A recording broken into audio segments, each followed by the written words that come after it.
in the NBA All-Star game last night, thanks in large part to Kobe guarding LeBron late in the game. Kobe had 2 big blocks and a steal while defending LeBron with less than 3 minutes to go in the fourth quarter of the West win. So here's the question. Was Kobe's lockdown on LeBron a big deal or no big deal? And I'll start with you first, Skip. Stephen A. Smith, I'm sure you will disagree with every word I'm about to speak, but if there can be such a thing as a big deal at the end of an all-star basketball game, this to me was a very big deal because, as you well know, Michael Jordan recently said, we will see the interview shortly, but he recently said that he would take Kobe over LeBron on rings alone, and LeBron responded on Friday, I don't think rings tell the whole story. I think that clearly further motivated Kobe Bryant. I think it was also a big deal because this is the second straight year that Kobe Bryant has turned the late game all-star stage into his personal stage to upstage his rival LeBron James. And I will remind you that he did it last year when he trash-talked LeBron, he ridiculed LeBron. LeBron had the ball with 6 seconds left, had a shot to tie or win, and what did LeBron do? He immediately gave the ball up on an ill-fated, ill-advised cross-court pass. Remember this one to Dwayne Wade that Blake Griffin intercepted? Still, LeBron's team could inbound the ball with 1.1 seconds left. I'm talking about last year with a shot to tie the game, a 3-point shot to tie, and LeBron agreed to inbound the ball instead of being one of the designated shooters to take the 3-point shot, and Kobe was all over him for that. And furthermore, last night we had the fact that Michael Jordan has said that he's detected a flaw in LeBron's game. When he goes right, he usually takes it all the way to the hole, and when he goes left, he usually pulls up and takes a jump shot.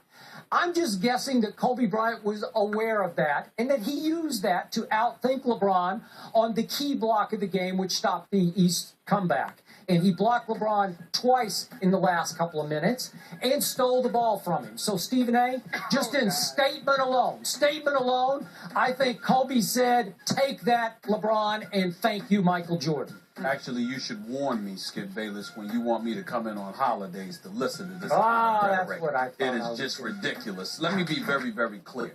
If you're going to tell stories, tell a whole story. When you look at, let's harken back to last year, because obviously I don't think this is a very big deal. Let me get that out of the way first. It's not a very big deal.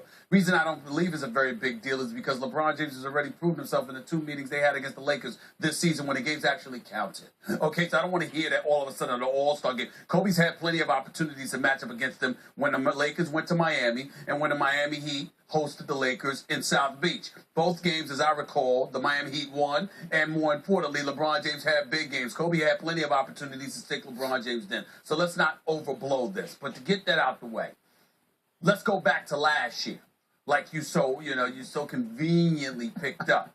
And eloquently. Well, it's not eloquent because you didn't tell the whole story. Kobe Bryant wasn't the only one getting on LeBron James. Carmelo? You saw Carmelo right there, too. Everybody was getting on LeBron James because at that particular juncture, him being the talent that he is, with the title eluding him for as many years as it did, he was in the throes of a 9-year run where he didn't get the title. So what happens? It's all-star.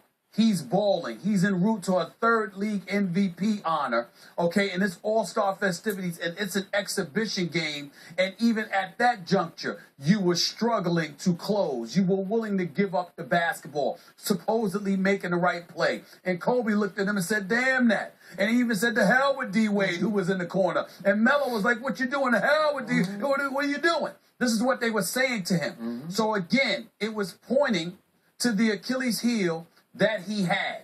Everybody acknowledges that. That's what happened. The reason I bring that up is because it's relevant to point out that's no longer a problem. Last year you had a problem with him passing. This time you got a problem with him getting the shot blocked. What are you going to have a problem with him next? Skip the color shoes he wears? It's ridiculous. It wasn't a shot to tie. The point that I'm trying to make to you is that one has nothing to do with the other.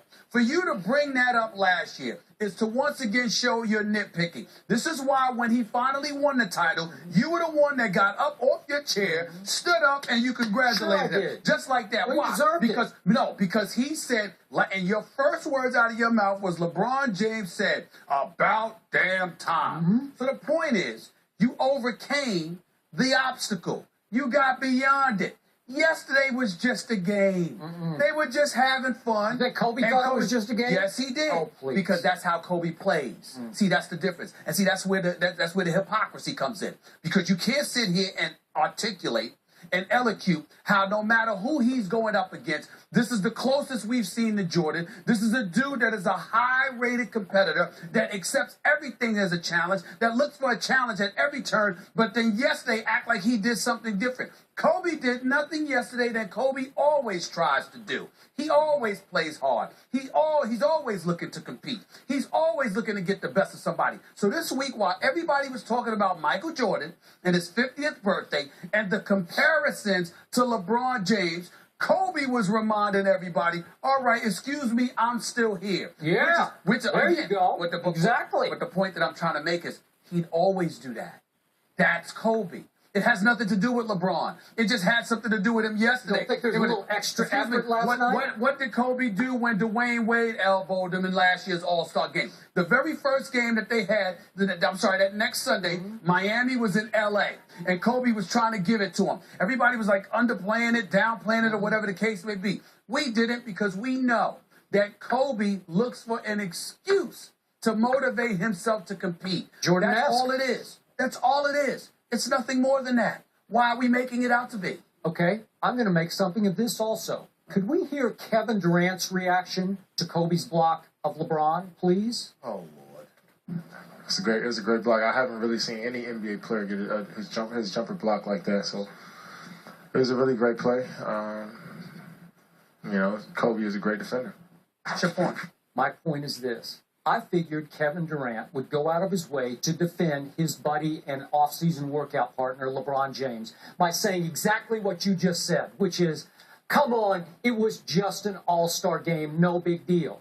But no, he cut bait with LeBron on that quote. He gave it credibility. He even gave it some magnitude. I've never seen an MVP get his shot blocked like that. If you feel that way, Skip, it was a blocked shot during an all-star game. So why would Kevin Durant, why wouldn't he say what you're saying? Because he's a member of the Western Conference, which Kobe is of, and they're teammates on this particular day, and they were ribbing LeBron for it. It was all in fun, just like LeBron said. Here's the thing. If you're going to take Kevin Durant so seriously today because of that quote that you had the producers call up and play for you, make sure you add the same level to. I'm not finished. Go ahead. You don't know what I'm saying? No, go ahead. Do you know what I'm going to say? No, I don't. I have no idea. You make sure you attach the same level of credence to Kevin Durant's words when he comes to the defense of Russell Westbrook. You can't pick and choose. If you're going to give credence to him yesterday, why are you going to deny him that credence when he's talking about his teammate in Russell Westbrook? You can't have it both ways. Yes, I can. No, you can't. Oh, come on. No, you can't. That's an apple and an orange. No. What I'm saying what has been my biggest beef with Kevin Durant? What has been? What I'm saying to you is this.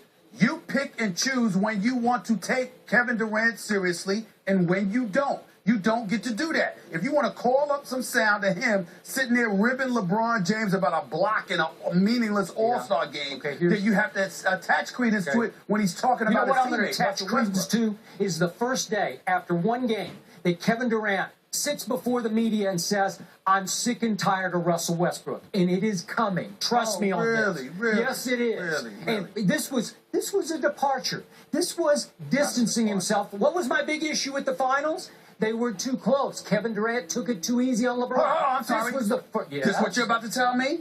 Are you about to sit there with a straight face and tell me because Kevin Durant sat there on a podium talking to the media about LeBron James? Yeah. It was the first sign that he's distancing himself from LeBron? Yes, sir. Oh, my Lord. You got to wake up and smell the coffee here this morning. I can't. You know what? I'm drinking hot tea. I can smell Carrie's coffee. My coffee's working. Carrie, do we have another subject to broach? We do have another subject to broach. No, I think I got you on this one. No, you don't. This indicates to me that Kevin Durant is ready to face LeBron James if it happens that they have a rematch They need to show that old footage of you with the bald head looking like Dr. Dr. Phil. Let's move That's what they on, need gentlemen, to show. shall we? Bald head. You know, they do the Another big montage. event of the weekend was MJ's birthday.